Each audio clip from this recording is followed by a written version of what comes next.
മനസ്സാണ് പൊട്ടുന്നത്. സർവരും വേദനിക്കുകയാണ് ചെയ്യുന്നത്. എന്നെപ്പോലെ നിങ്ങളെപ്പോലെ സന്തോഷത്തോടെ ഇന്ന് ജീവിക്കേണ്ടിരുന്ന ആയിരങ്ങൾ പതിനായിരങ്ങളാണ് കരഞ്ഞുകൊണ്ടിരിക്കുന്നത്. ഉറ്റവരും ഉടയവരുമില്ലാതെ ഉമ്മ, ബാപ്പ, അച്ഛൻ, അമ്മ സർവസ്വം നഷ്ടപ്പെട്ട് ഒരു കൂട്ടുകുടുംബത്തിൽ നിന്ന് 18 പേരൊക്കെ മരണപ്പെട്ടു എന്ന് പറഞ്ഞാൽ അതിൻ്റെ ഒക്കെ വേദന എത്രമാത്രമാണ്. ഏതു കാലത്താണ് ആ സങ്കടം തീരുക?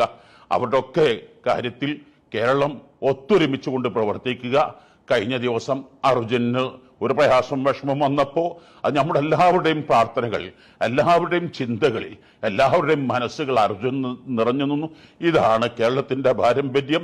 അവിടെ മതമോ ജാതിയോ വർഗമോ ഒന്നും നോക്കാതെ എല്ലാം എൻ്റെ ജീവനായി കാണാൻ, എല്ലാവരെയും സംരക്ഷിക്കാൻ, എല്ലാവർക്കും വേണ്ടത് ചെയ്തു കൊടുത്ത്